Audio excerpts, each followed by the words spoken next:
you are attending First Tuesdays, which is a continuing education opportunity that the Washington State Library presents with the help of LSDA funds. And today, our facilitator, Jennifer, is not here today. My name is Carolyn Peterson, and I'm the Assistant Program Manager for Library Development, and I was the project manager for this ebook project that we're going to talk to you, a pilot project that we're going to talk to you about, and helping you with our technical support. If you have any issues, copy down. If you know that your connection is not always good and you want to get some help, copy down these two phone numbers or email numbers, and Jeremy and Joe are really good at getting you back online and helping you out. So we hopefully will have no problems and we'll go forward. So this is, again, I said the Institute of Museum and Library Services funds this program, and so we're very happy that they are willing to do that. So now, before we go any further, you've been asked for, where you're from, and that's the reason is our Office of Financial Management asks us to tell them where the people who join us are. That's why, is that they want to know who we're serving. So we do that. And then I would we've been doing that. If you have not already done so, please type in your name and the library and the place that you are from. So we need that, again, for our Office of OFM. And so if you would do that, just take a moment. If you haven't already done it, please take a moment and allow us to know what library you're with. And we'll do just a moment here of that. And once that goes up, we'll go on with our presentation.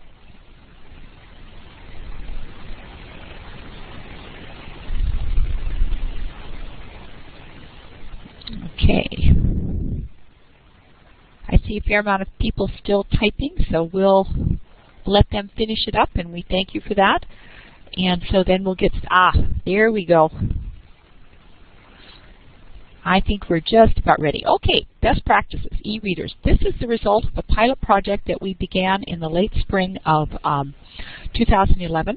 There was a great deal of interest, a lot of e-reader devices floating around, and we just felt that it would be a good time to maybe survey our library community as to if they would be interested. We had some variance funds available, and so we thought we'd just jump in. So we did a quick survey and said, I did want to do this. We did a quick survey and asked people for what they were interested in, and they came back and said, yes, we'd like to do it, and we'd like a project that encompassed training and the other things. Just so I can kind of know who's here, could people type in who's public, who's school, and who's college, and I'll know what to talk, because we had elements. The only people that didn't participate were our tribal libraries and our schools. I yes? apologize for interrupting. This might be a good spot for doing a poll instead. We can do A, B, or C. Well, I'm seeing it go by fast, so it looks like public, but we could go back and do a poll, I guess. Do you want to throw that in? It's already set up, so you can do A, B, or C, A public, B school, or C college.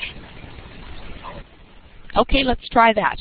We've had people are still doing it, so all right, A public, B, and then we'll see that. B if you are a school, and C if you're college? There's a button right above in the participants panel.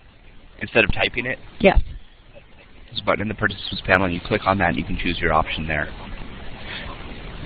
And that way we'll have an idea. The poll will be automatic, yes, right? It gives us Jeremy, a count right below it. We have 14 publics and 6 college currently. Okay. I thought I saw a school. There may have been. That's just who's actually used the poll part. Oh, there's one right now. Mike. Yeah. I thought I saw a school. Okay. Well, that really helps me out. Can we go back to that? There we go. Thank you very much. That gives me an idea of who the audience is. So that's wonderful. Primarily public. So we launched because of that, people had asked us, they said, okay, we would like to do training for staff and library customers, and we also want to do circulating. And what was interesting about this was that the public libraries were really interested in doing the training. The big public libraries, and the smaller libraries and the schools were very much interested in circulating the e-reader devices. And I think the reason for that is that if you are a big system like King County Library System, which has 40 branches and is in a heavy suburban area, there is no way that other than doing training you could ever meet the demand for e-reader devices. Where in smaller libraries, independent standalone libraries or libraries in small communities, they felt that they could try circulating e-reader devices, and the schools were very, very interested in it. So that's what we did. We funded 2 projects, and the grant project began in June, and we awarded in that. So as you can see, we had all sorts of people participate. We had 2 middle schools, and the rest were high school libraries. We had 3 community colleges. One very large, one of our largest public library systems did a training project, and then we had a couple small libraries and 1 medium standalone library. So we had a wide variety of people participate.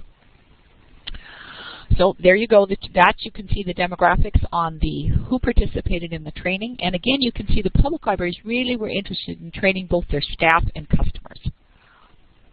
And for the circulation, again, the majority were school libraries. They were very interested in how they were going to circulate their people. All right, how did we do this? How was this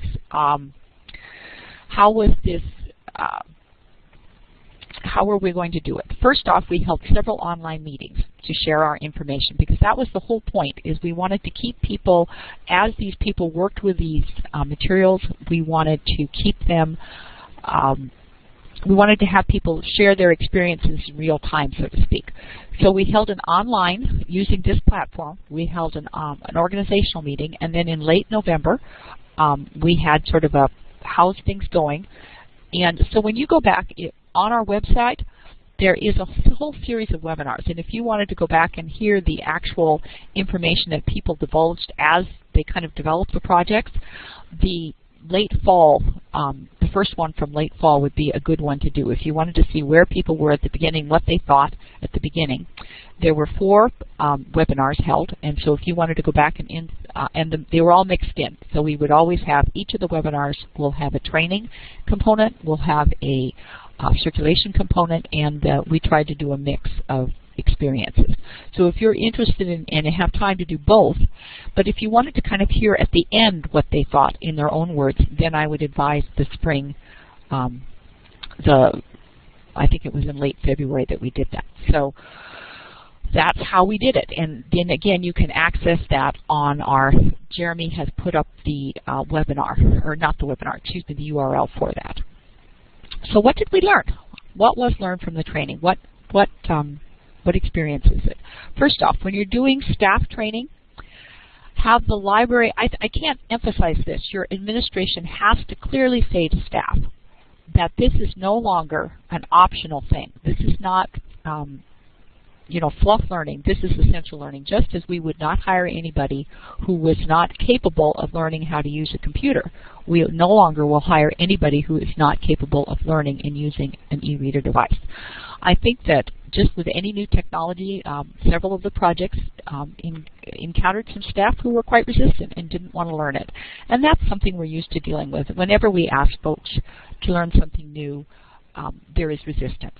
But I think that having the library administration say that and then put it in their job evaluations, I think that it has to be that serious. And I think when things show up in job evaluations and people know that they're going to be held responsible, they will take it seriously. So I think that's something that just has to be, you just have to let them know that this is something that's essential from their jobs going forward, because it is. That's just all there is to it.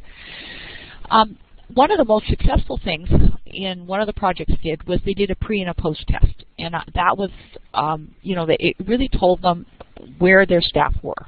And I thought that that was very helpful, because that way they knew what people had to learn. And it didn't have to be much. It was about 4 or 5 tests, 4 or 5 questions. And of course, one thing that I'll also tell you is who on the staff, if you didn't already know, was going to be your staff trainer. And then they're going to need more than one time. One training, if you're thinking that you can just do one training and that'll get you in and out, nope. That isn't going to work. The responses from the participants said that they needed it several times, and if you can you know, if they're going to learn this, if you can afford, if you have several branches in your system, or you need to get some demonstration devices that will stay there long enough for people to learn and feel comfortable. If it's just a 1 or 2 shot, that's not going to do it. There's an old maximum that you have to encounter something 7 times before you get it.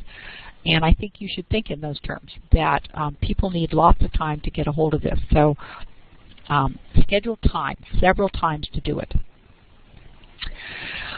Do individual and group sessions as possible. If you can do both, that's great. A group session is a good way to introduce something, but individual training is good. And then it's always great to have one person be a resource, but you know, as sure as the sun will rise in the east, if you only have one person who knows what's going on, then that person will be sick or on vacation when you have people come in. So you need to have maybe one person for people to feel the expert is going into and asking questions, but everyone needs to, you need to have more than one person.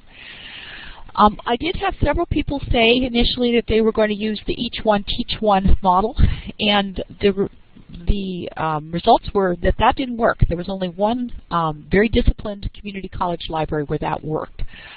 Everyone else needed a more structured setting. What they would do is they needed to have a way of, you know, introducing it, of tracking it. So the each one teach one model was the least successful of all the training things that they did. So anybody have any questions or comments about this point in time? I'll kind of pause a moment here. You can put them in chat, or you can, you know, ask them as they occur to you. And just wanted to let you know that Jeremy, I have some notes on some of these. Jeremy cleaned up my slides for me, and he said, you have too much text, Carolyn. But some of the things, the text, could we share examples of the pretest? Okay, I'll go back and pull that out, and we'll be sure to put that in addition to the pretest. I will do that. Okay, let me just do a quick look to see if anyone else is typing. I see someone else is, and we'll look for them to come through. Sometimes it takes a bit of time for our things to go through, and Sophie is also talking. Okay, well, I will monitor the chat window and as I go on, and when that comes through, I will answer the question. So, okay, here's an example where there are some notes that we will do. So learning how to turn off and on the device. These are the basic skills that we will do. You need to know how to turn off and on the device. And that is amazingly difficult. If you haven't already done that, it is amazing for people. I've done some customer service training, and they don't realize how long they have to hold down the buttons on the Nook and the Kindle sometimes to get it to turn on. And then to turn it off successfully. Lots of times it goes into kind of like sleep mode, and you really haven't gotten it off, and you're still, the battery is of course on a very low level. But that basic, you know, turn it off and on is something that needs to be done. So they need to know how to navigate the device. And that meaning they need to be able to go in and search, like if you have 10 books loaded on the eReader device, they need to be able to know how to go in and sort. They need to know how to go in and, you know, put a bookmark in, take a bookmark off. They need to know how to use the dictionary. I think one of the things that is very key for people is to do the, know how to enlarge the print. I had a lot of seniors in my test, and they were all very interested in the enlarge print section. That, I think, our seniors are people who have eye issues. Having bigger text is just going to be wonderful for them, and it's going to give us so much more opportunity to have people to access books that they couldn't get before. We've all had the frustration of someone coming in and asking for a popular title that's available in large print and having to tell them it isn't published that way. So that is going to be good. The dictionary, English language learners, the dictionary was a very popular way for those. We had several people who were using it with classes of English language learners, and the dictionary was overwhelmingly popular. So knowing how to get to that dictionary function and do it. And then, of course, for those of you who are members of either Overdrive or One Click Digital, they need to know how to download content. And on our webpage, which we're going to share again, there are some already pre-done PowerPoints on how to do that, so you can just steal them. If you look into our resources, they are there. And so navigating within a specific title, they need to know, how to go forward and back, how to get into the table of contents, how to get back and forward. So, and again, all of the more of the specific things, it'll be in the PDF, which we put up on the page later today. And none of the other questions have come through, so I don't know what that said, but okay. So when you train staff, of course, that is very different than training customers. One of the things that they did discover about training customers is that the smaller the group, the better. If you're going to do an overview, then you can do 40 or 50 people. If you're just going to kind of do a PowerPoint and do an overview and not teach anybody anything specific, then you can have a few more. You can have up to 40 people in a group setting. But if you are going to actually teach, then it probably is not a good idea to do that and to limit it to like maybe 4 or 5 at max. And when you're going to do it, this is a wonderful place for adult volunteers or teen volunteers to have a lot of people, a lot of hands, because a lot of times, at least the people that were showing up at our sessions in the fall, and we did it right after Christmas, where a lot of people, it was Grandma who's been giving the Kindle reader by her family, and she was like, well, I didn't ask for this, but I need to, I want to know how to, since I was given this very expensive toy, I want to know how to do it. So it really helps. The more one-on-one you can provide, that's better. And then this was, there are systems in our state that will not allow trainers to touch a person's personal device because of fear of liability. And I think the general consensus was that while that was a legitimate concern, and if that system is that way, well, of course, then you have to abide by that. But if you first ask for a person's permission to demonstrate on it, generally that was the way people went, was that they said, may I handle your device? And I'd like to do it. And I think also we're going to need to do that because increasingly people are going to bring in devices we haven't seen before, and you're probably going to feel most comfortable kind of moving around on it as you learn it as you go. So, okay. So I think I said that. One of the things I thought that was very handy for training is to develop a reference sheet for each of the most popular devices. And if you go out on the web, King County Library System has beautifully illustrated step-by-step the things are there, and I would encourage you to take a look at them, and then you can develop your reference sheets from that. And then there are also other places. There may be, I would encourage you to go out and look to see what other people have done in your general area. But I really think that you should have, if you can't afford to have one of the, device, I know one of the early adopters who started circulating was up in BC. And what they did is they had a Kindle product, they had a Nook product, and then they had a Kobo, because that's very popular up in British Columbia, and then an Apple product. And if you can afford to just have devices stay at the reference desk, that of course is the best thing ever. But if you can't afford that, then have a reference sheet for your staff to go and that covers those very basic things.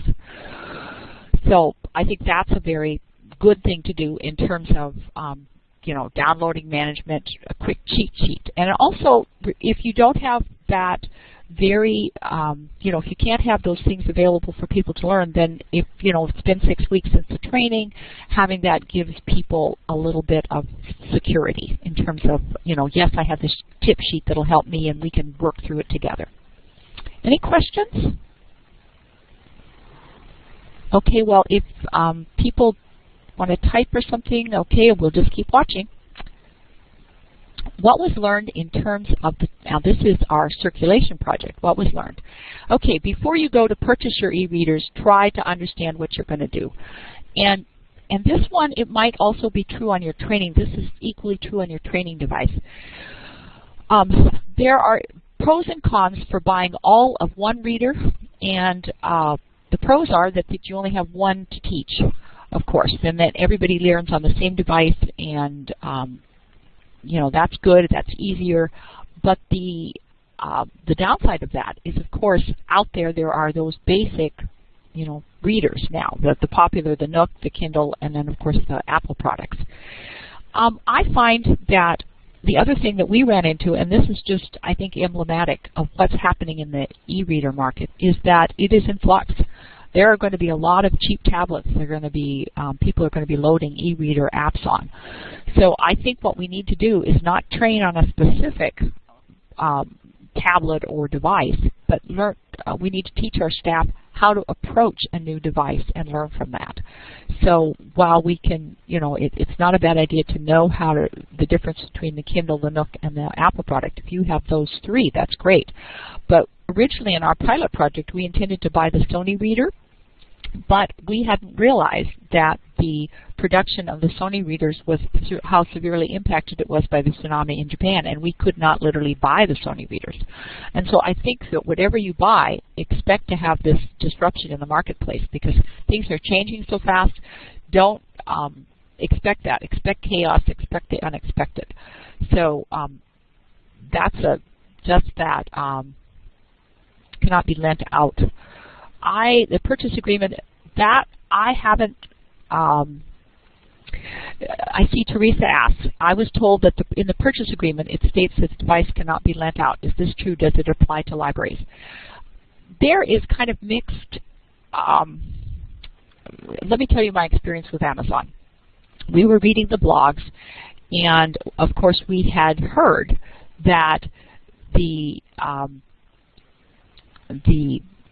Amazon did not want, what school libraries were doing was that they were buying the Kindles, and they loved the Kindles, and then they would hook up as a family, buy one title, and then load it all. And Amazon said, nope, stop that. And so then when I called Amazon, and we were going to load our own, because we bought all the Kindles and then preloaded for the circulation projects on our own titles, I called Amazon and said, okay, this is what I understand. Can you tell us a faster way to do it?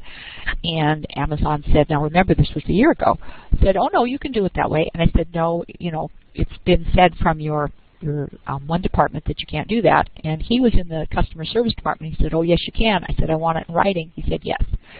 So I got it in writing. So I think what's happening is that the market is so fast that they aren't really settled on things. In terms of you can't let it out.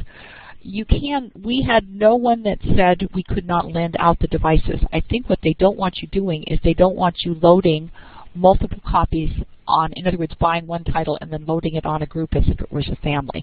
Barnes & Noble said as well, one book, one title, no problem.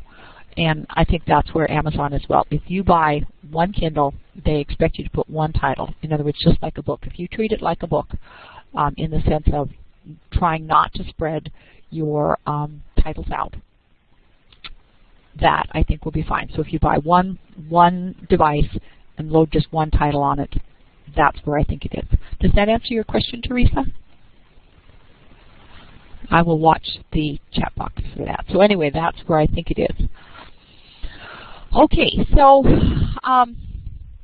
understand what you're trying to do. I think that will determine what you buy. So either you decide you want to be a one person, you're going to train for easy just on one, or you're going to do, if you're going to train the customers, then I think buying a variety of devices is the best way to go. Okay.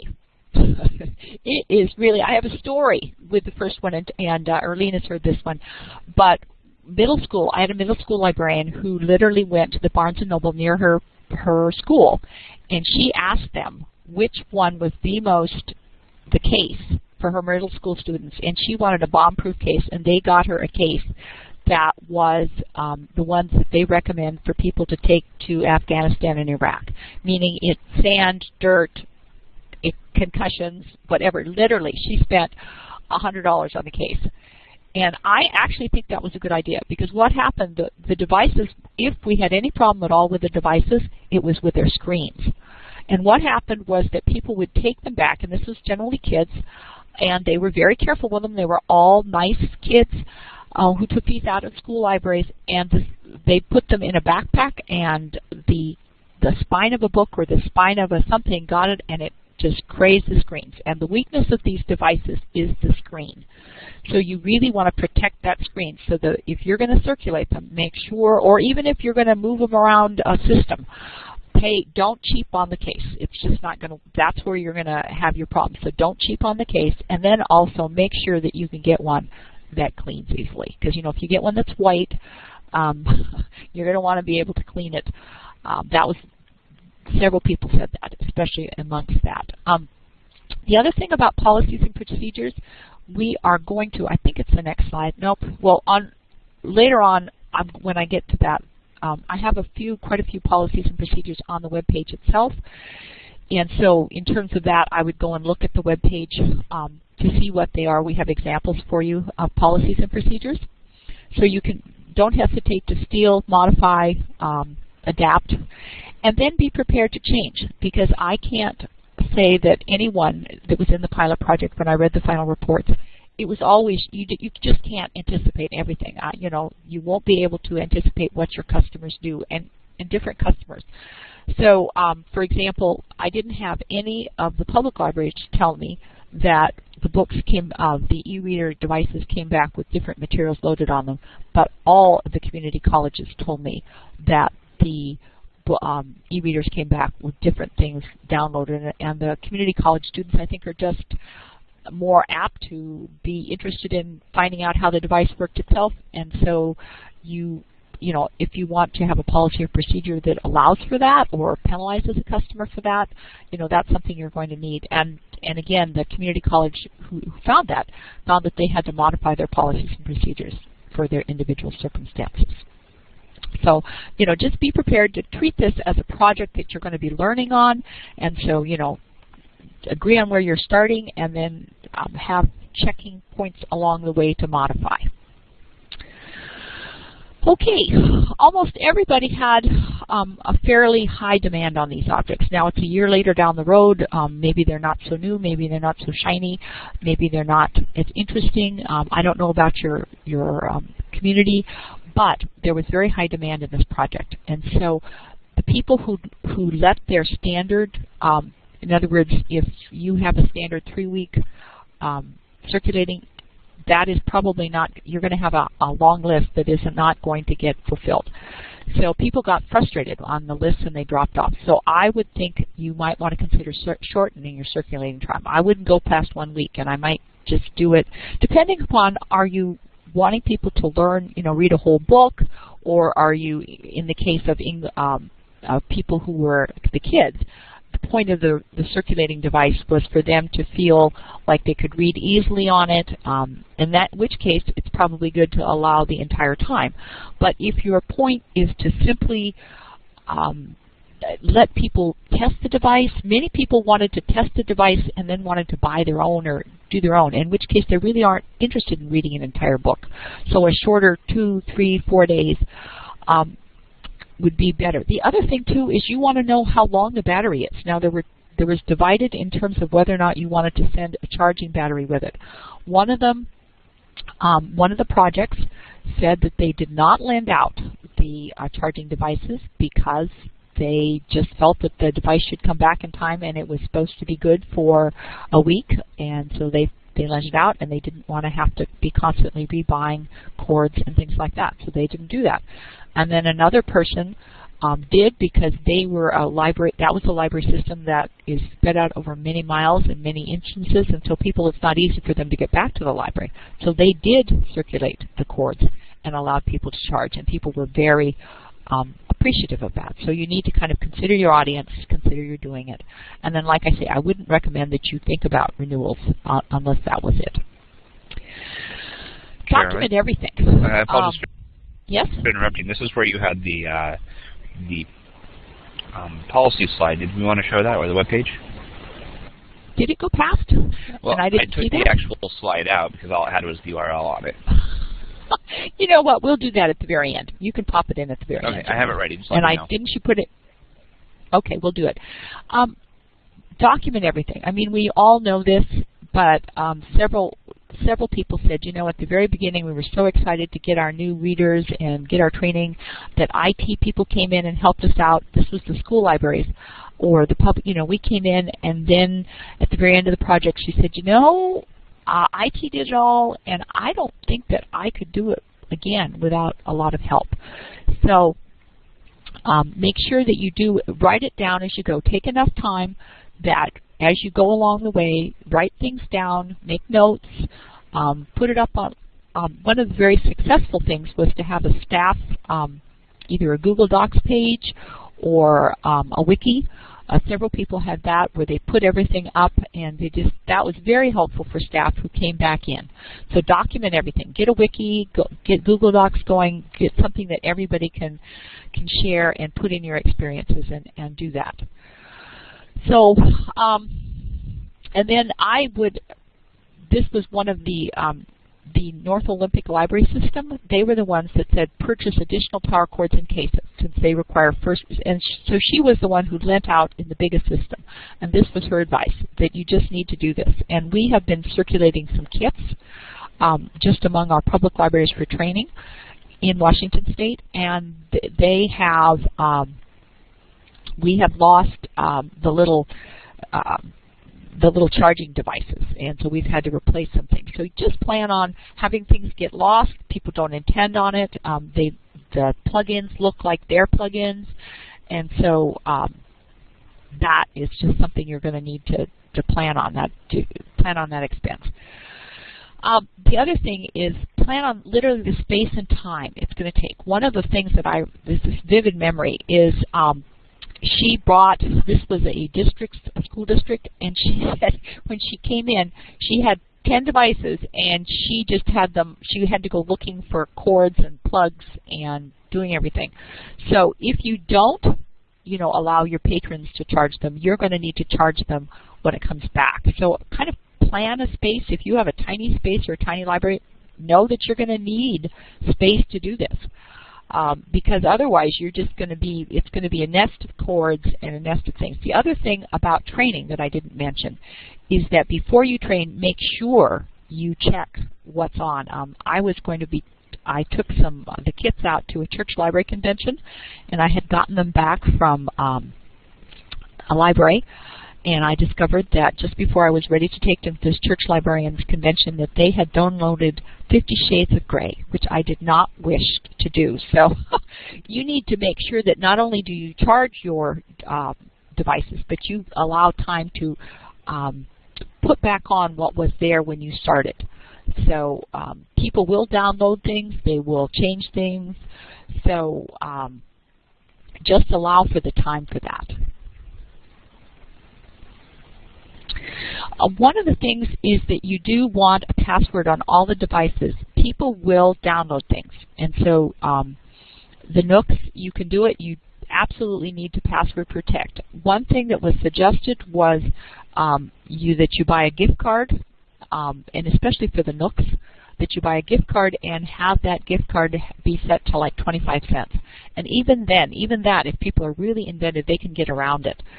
So make sure you get the password, whatever you do, password protect it, because without it, even if the gift card is there and it's not password protected, then one of the public libraries told me she spent a very frustrating hour on the phone with The Onion, trying to tell them that no, indeed, she did not need an online subscription to The Onion, which somebody had downloaded in one of their training sessions. So again, and that's why you need to check it. I thought it was an excellent idea from, again, North Olympic Library System to add the wallpaper on the when it comes up, you can do this, to your eReader. And that will be, of course, you will, write on your eReader devices and you'll put a property sticker, but having that custom wallpaper on is just one more time that if they go to a pawn shop, if someone steals them, that you can have that there. Okay. Patron requests. I think you need to decide ahead of time. What are you going to do? Because people are going to ask you, this book, I want to read this book. Are you going to get it for me? What are you going to do? I think if you think about it, there are a lot of, you need to just be prepared. Have money. One of the things the schools discovered was they had intended to not spend any money. They were going to use the public library's overdrive.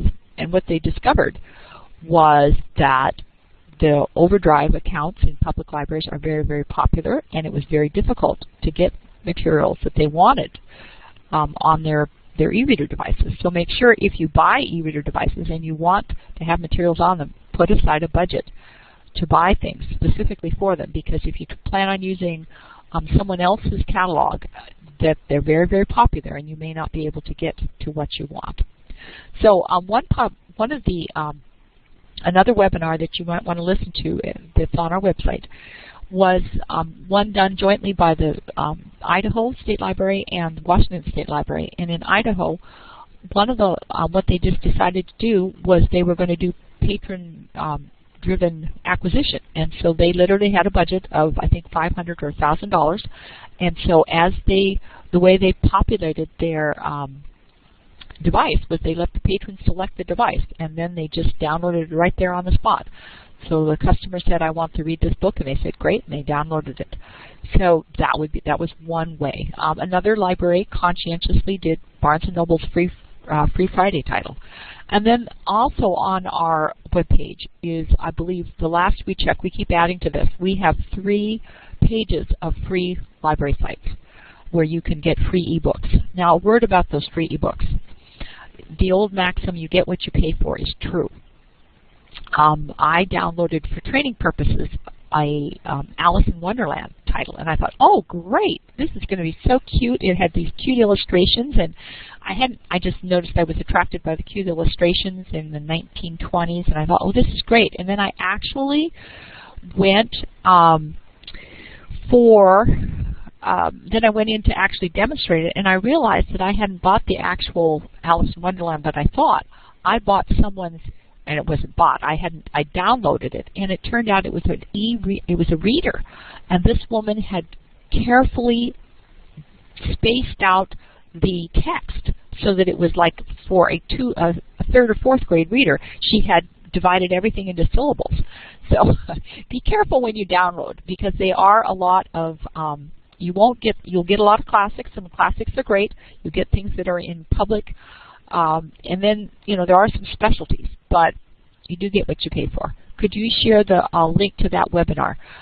Jeremy, could you do that? I think it's on that page. Could you find that link? You'll find it on it'll be under our resources. Okay. Collection development.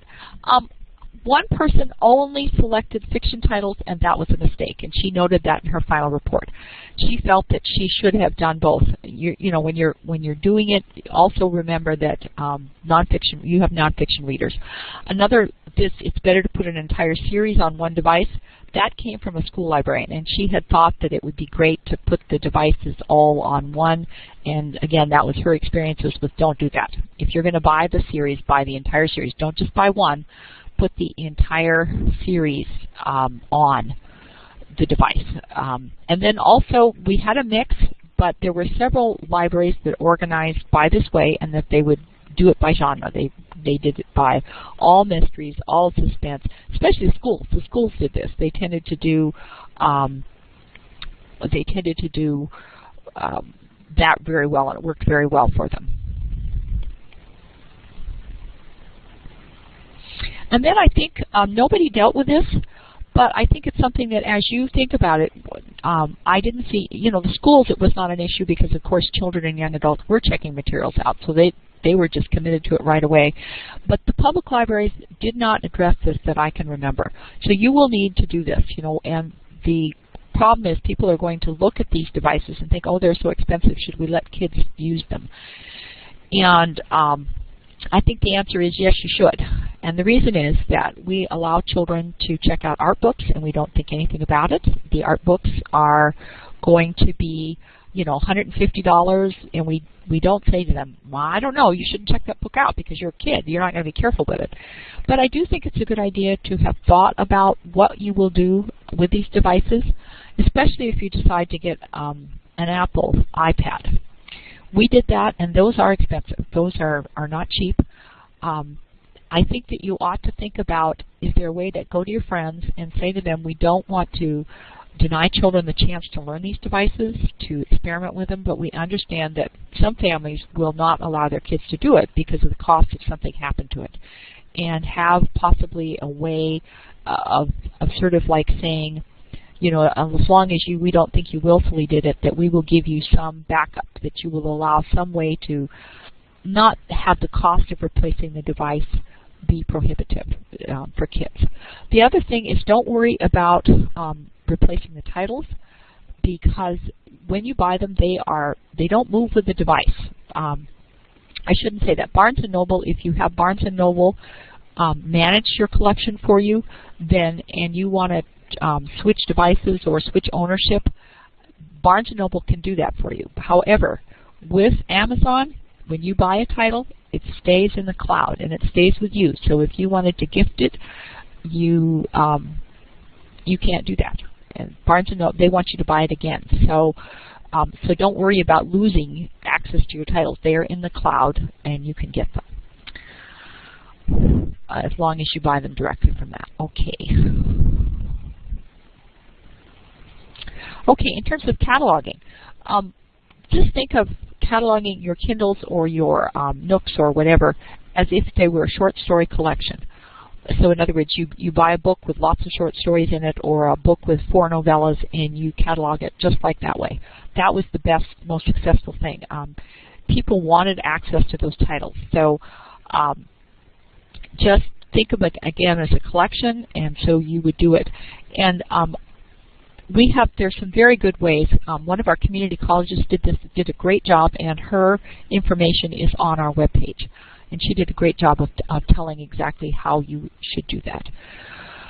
And then this was another suggestion, that when you added a copy to a title, to add the eReader and its identifying number. So make sure you have Kindle 1, Kindle 2, or Nook 5, Nook 6, or iPad 3, so that you can figure out which one it's on. That was just a very handy, solid little tip. Okay, and I guess I said this before, because I've had this, especially with small libraries where they don't have very big budgets. They're like, oh, should we try this? Should we try this? Well, you know, again, it's the prices for these e-reader devices are coming down. The iPads, of course, are not. But the Kindles and the Nooks can be gotten for very, very cheaply, like $70, $80, and on the secondary market. I already had people in last year when I was training, people had already upgraded, and possibly you can even find a used Kindle or Nook online for even less than that, $50 or something like that. So I think that you should not be put off by the cost of the device, but be prepared to, how you're going to deal with it, replacement for your people. Okay. I guess I would say that you really need to, there's a lot out there on the web. Again, our web page, which I will, Jeremy has that, the archive. You can really do it. There's just a lot of stuff out there. And one of our great things as librarians is that we want to know everything. We want to dot all our T's and cover all of our things before we do it. So take a look at the materials on our website. Others, look at some of the major libraries. They've been doing it for a long time. I think it seems to me I read that the Cincinnati, I think it was Cincinnati, had like 30,000 titles, and they've had a lot of information on their web pages. The major libraries are going to be a good place to go in and read policies and procedures, and then set a time to do it, and then just get right in there and take off. It's a lot of fun. It's exciting. I think I read someplace that the Pew report said that in 5 years, 50% of our book budgets will be for ebooks. And so that's not a very long time in the future. This is something we're working hard on and fast on. Our customers, if we want to maintain credibility, I think that people are expecting us to have ebooks. They don't know that we do. I think that's what's kind of daunting. The latest Pew report still says that most people have no idea we have ebooks. And so I think it's important for us to maintain our credibility as the tip goes towards more and more ebooks, as opposed to full books, that we let them know and that we're prepared to help them. So any questions?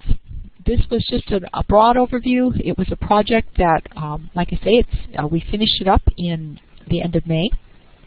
And this is kind of an idea of what we would like to do. Any questions now? I will be more than happy to stop talking and answer any. Yes.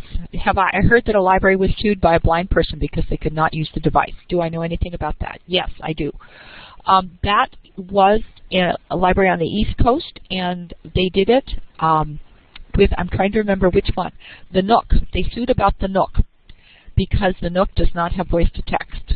And so that is something that you should be aware of, that they are challenging that, and I believe, I want to say it was Enoch Pratt. So if you are going to circulate the Nooks at this point in time, the ones we had did not have voice to text. The Kindles did. So I think if you were going to do that, I would definitely have something that could, have a Kindle that does voice to text. And they're not thrilled about it, but at least it does happen. Anything else? Any other questions?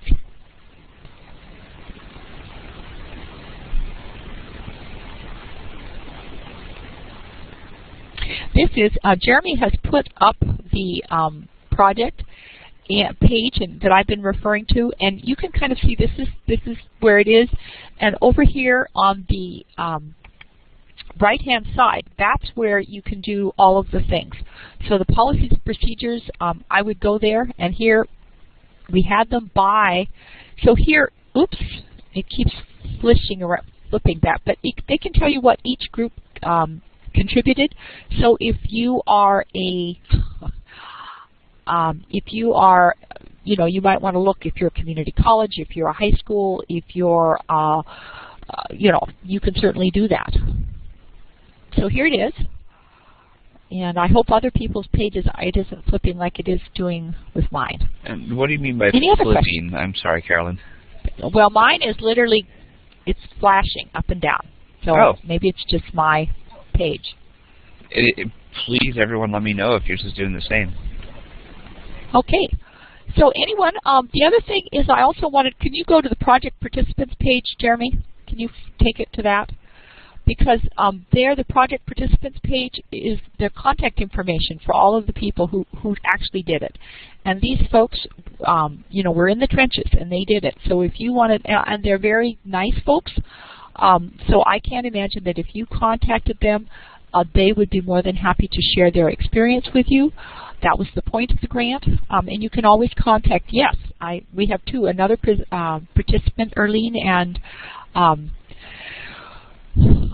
Hang is with us. So if you have any questions, don't hesitate to contact them or contact me. And any other questions?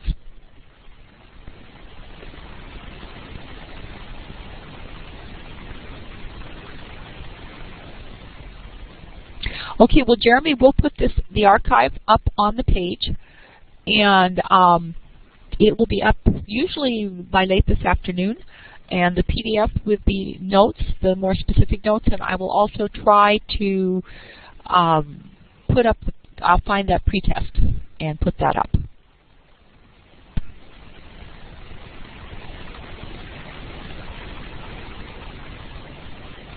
Okay. Well, I still see someone typing. Thank you, Erlene. Appreciate it.